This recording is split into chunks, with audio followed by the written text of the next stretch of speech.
Hello, everybody! It is time that we play Phoenix Wright, Ace Attorney. If you don't know, this is a visual novel game, but instead of dating hot attorney-like people, you are instead being part of a investigation and being part of court, and it kind of sounds boring when I describe it that way, but it isn't. It isn't. I promise.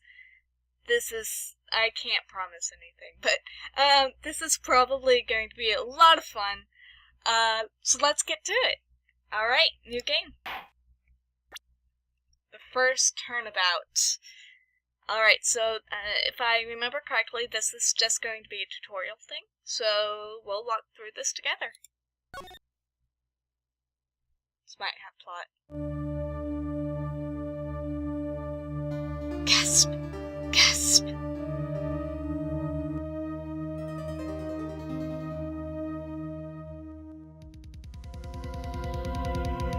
Damn it! Why me? I can't get caught. Not like this. I've gotta find someone to pin this on. Someone like him. I'll make it look like he did it.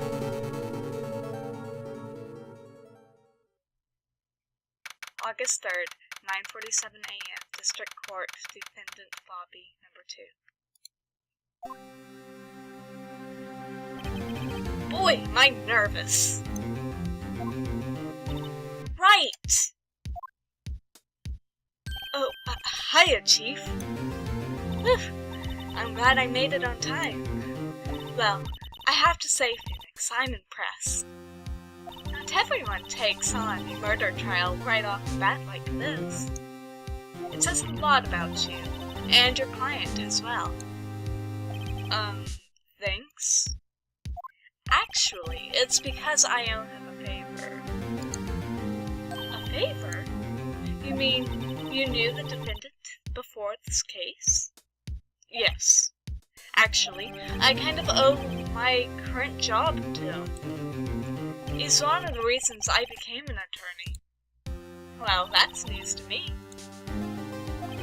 I want to help him out any way I can. I just really want to help him. I owe him that much. It's over! I waste everything! It's all over! Isn't that your client screaming over there? Yeah, that's, despair! Oh, I'm gonna do it. I'm gonna die! Sounds like he wants to die. Yeah. Nick! Hey there, Larry. Dude, I'm so guilty. Tell him I'm guilty. Give me the death sentence. I ain't afraid to die. What? What's wrong, Larry? Oh, it's all over. I'm finished. Finished! I can't live in a world without her. I can't. Who took her away from me, Nick? Who did this? Oh, Nick, you gotta tell me. Who took my baby away? The person responsible for your girlfriend's death? Newspapers say it was you.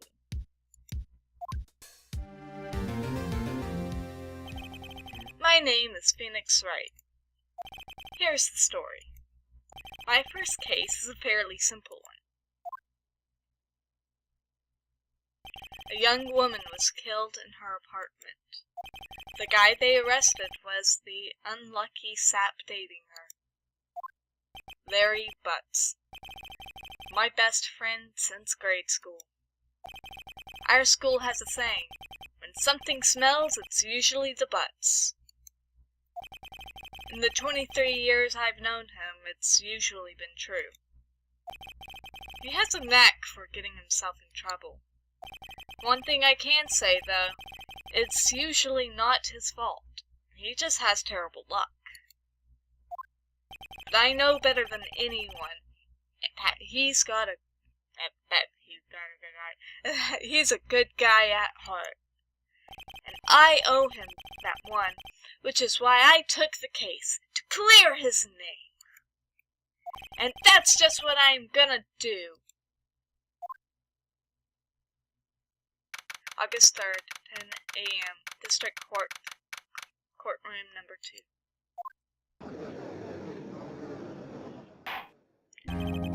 The court is now in session for the trial of Mr. Larry Butz. The prosecution is ready, Your Honor. The, defense is ready, Your Honor. Mr. Wright, this is your first trial, is it not? Yes, Your Honor. I'm, a little nervous. Your conduct during this trial will decide the fate of your client. Murder is a serious charge. For your client's sake, I hope you control your nerves. Thank you, Your Honor. Mr. Wright, given the circumstances, I think we should have a test to ascertain your readiness. Yes, Your Honor. Oh. Hands shaking, eyesight fading. The test will consist of a few simple questions. Answer them clearly and concisely. Please state the name of the defendant in this case. Alright, defendant, Larry Butz.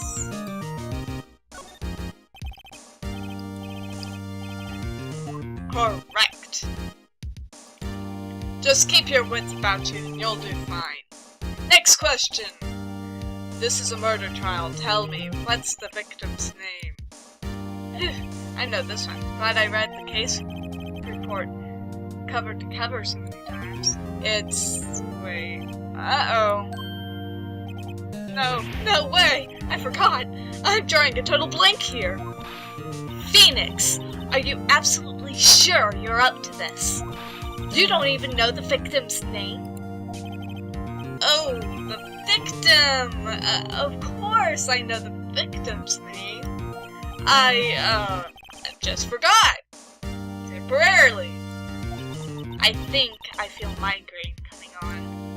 Look, the defendant's name is listed in the court record. Just touch the court record button to check it at any time, okay? Remember to check it often. Do it for me, please. Begging you. Let's hear your answer. Who's the victim of this case? So, court record. Here's the Ace Attorney badge. It is one of my possessions. No one would believe I was a defense attorney if I didn't carry this. True. And then here's Cindy's autopsy's report. So it says time of death is 7:31, 4 p.m. to 5 p.m. Cause of death is loss of blood due to blunt trauma. And then the profiles. Here's Mia, I'm gonna say it's Mia. Chief attorney at Bay & Co., my boss, and a very good defense attorney. Larry Butz, the defendant in this case, a likable guy who was my friend in grade school, he's 23. Cindy Stone, the victim of this case, a model. She lived in an apartment by herself, 22. And then Winston Payne, age 52, prosecutor for this case, lacks presence, generally bad at getting his points across. Alright, so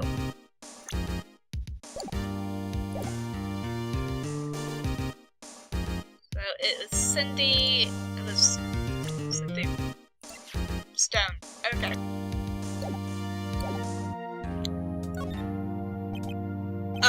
The victim's name is Cindy Stone. Correct. Now tell me, what was the cause of death?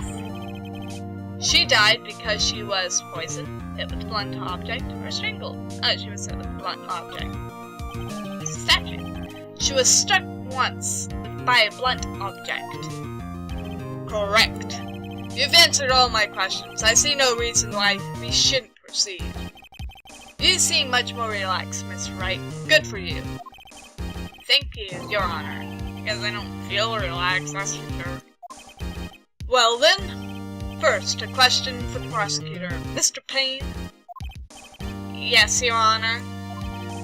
As Mr. Wright just told us, the victim was struck by a blunt object. Would you explain to the court what the object was? The murder weapon was the statue of the thinker. It was found lying on the floor next to the victim. I see. The court accepts that into the evidence. Yay! We got more evidence. So, nothing. We should probably check it. Right. Be sure to pay attention to any evidence added during the trial. The evidence is the only ammunition you have in court. Touch the court record button to check the court record frequently. Mr. Payne, the prosecution may call its first witness. Actually, let's go check it out. Is there anything that we can do to, look at this anymore? No, it's just rather heavy.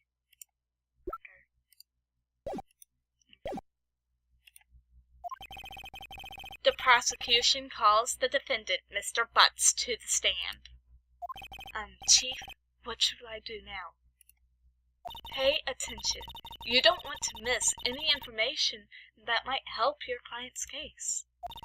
You'll get your chance to respond to the prosecution later, so be ready. Let's just hope he doesn't say anything unfortunate. Uh-oh. Larry gets excited easily. This could be bad.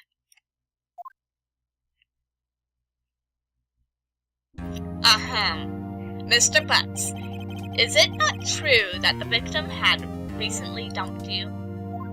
Hey, watch it, buddy! We were great together! We were Romeo and Juliet, Cleopatra and Mark Antony! Didn't they all die? I wasn't dumped.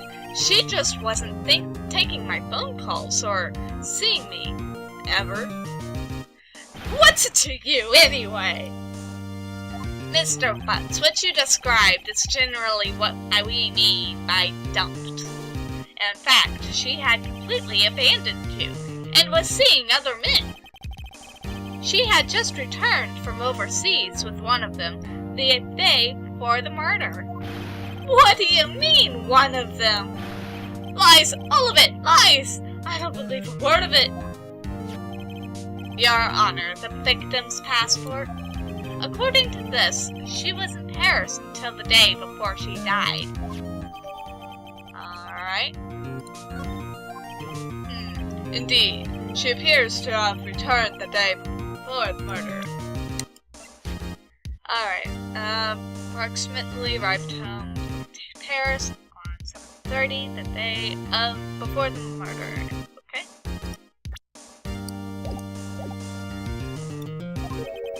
Dude, no way!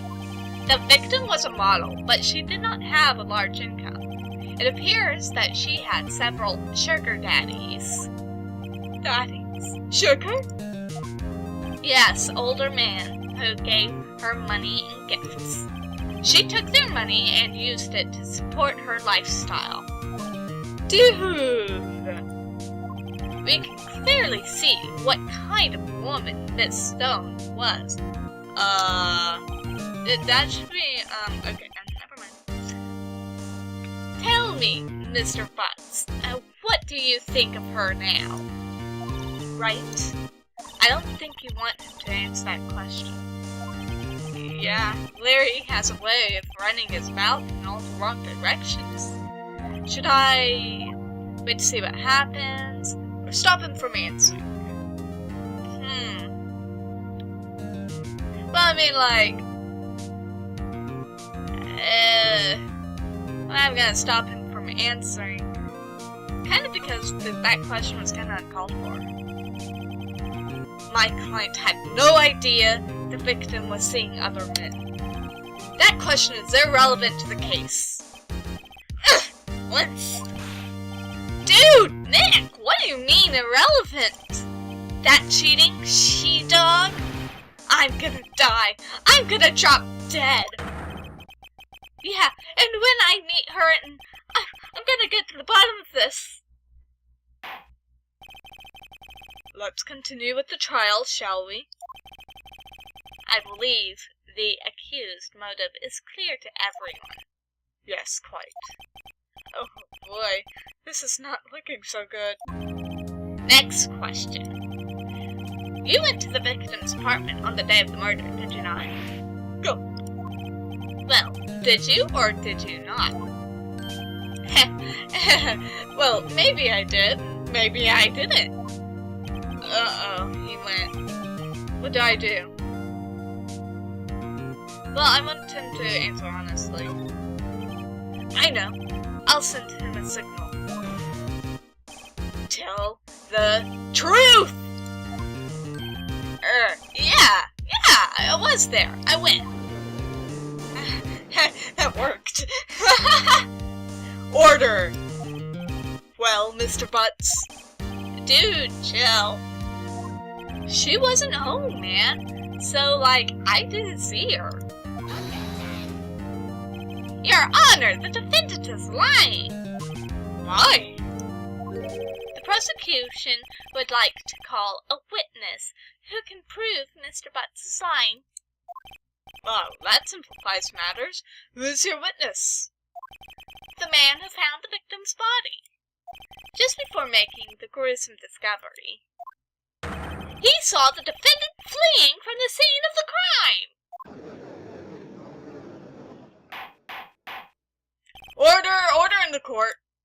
Mr. Payne, the prosecutor may call its witness. Prosecution. Yes, Your Honor. This is bad. On the day of the murder, my witness was selling newspapers at the victim's building. Please bring Mr. Frank Softwit to the stand. There's our murder. Mr. Softwit, you sell newspaper subscriptions, is this correct? Oh, yes, newspapers, yes. Mr. Schwitt, you may proceed with your testimony. Softwit, please tell the court what you saw on the day of the murder. Witness testimony. Witness account. I was going door to door selling subscriptions when I saw a man fleeing an apartment. I thought he must be in a hurry because he left the door half open behind him. Thinking it strange, I looked inside the apartment. When I saw her lying there, a woman, not moving, dead, I quailed in fright and found myself unable to go inside. I thought to call the police immediately. However, the phone in her apartment wasn't working. We went to a nearby park and found a public phone. I remember the time exactly. It was 1:00 p.m. Wait. Our time of death was 4 p.m. to 5 p.m. Any other? Okay.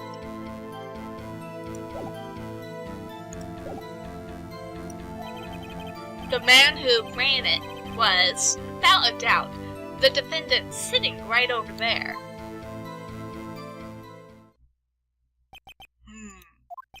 Larry, why didn't you tell the truth?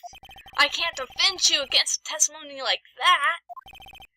Incidentally, why wasn't the phone in the victim's apartment working? Your Honor, at the time of the murder, there was a blackout in the building. Aren't phones supposed to work during a blackout? Yes, Your Honor. However, some cordless phones do not function normally. The phone that Mr. Softwit used was one of those. Your Honor, I have a record of the blackout for your perusal. Blackout records have been added to the court record. Now, Mr. Wright, look at that. Electricity to the building was out from noon to 6 on the day of the crime. So, yeah, it would be out during her death or murder, but it still doesn't account for the autopsy, which is like the easiest thing. Now, Mr. Wright. Yes, Your Honor. You may begin your cross-examination. Cross-examination, Your Honor? All right. This is it. The real deal. What exactly am I supposed to do? Why, you exposed the lies in the testimony the witness just gave. Lies? What? He was lying? Your client is innocent, right? Then that witness must have lied in his testimony.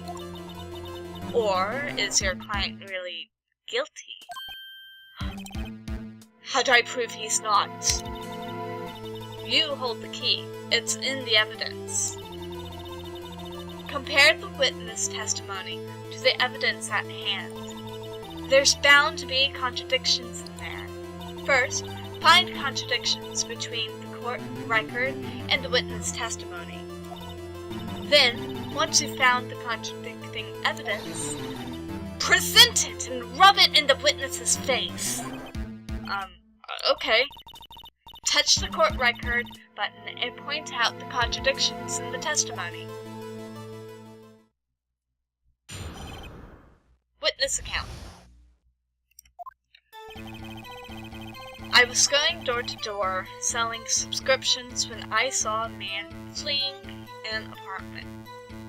Alright, there's nothing. I mean, I could press. So let's press. Isn't a man leaving an apartment a common sight? A bit odd that you would take notice of him.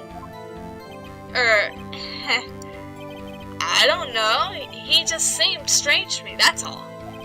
Like he was mad, yet frightened at the same time. Just like a criminal, just fleeing from the scene of the crime. The defense requests that the witness refrain from conjecture. Of course, what the witness means is that the man he saw looked suspicious. So, what happened next? I thought he must be in a hurry because he left the door half open behind him. Thinking it strange, I looked inside the apartment.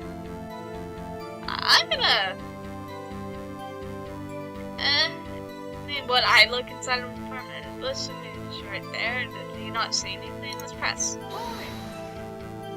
What gave you the idea to do that? Well, the door was half open, you see.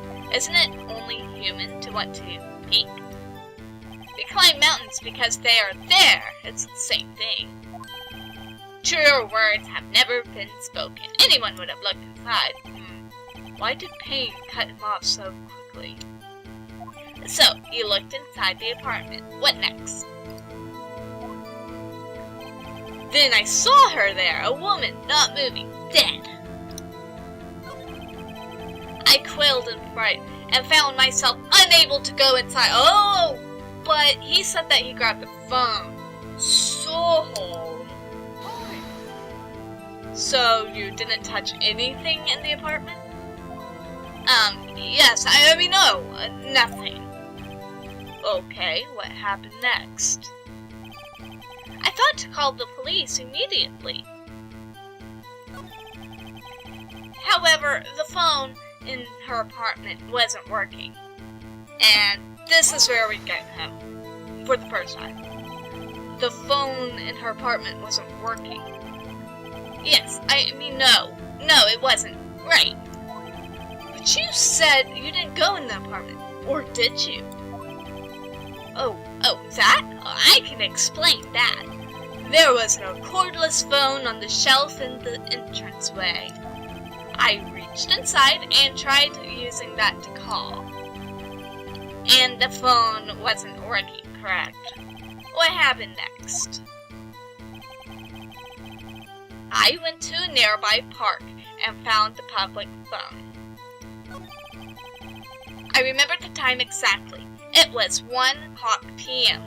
And this is where things... no, sorry, wrong thing. There we go. And here's where we get to present the time of death. Objection! You found the body at 1 p.m.? You're sure? Yes, it was 1 p.m. for certain. Frankly, I find that hard to believe. Your statement directly contradicts the autopsy report.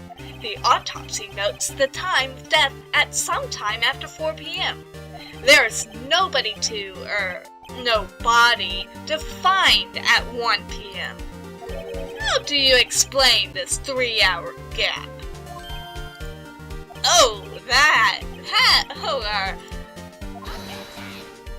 This is trivial. The witness merely forgot the time. After his testimony, I find it hard to believe. Mr. Sawwood, why are you so certain that you found the body at 1 p.m.? Gee, that's a really good question. Great job, Wright. Way to put him on the spot. That's all you had to do. Point out the contradictions. Lies always beget more lies. See through one, and their whole story falls apart.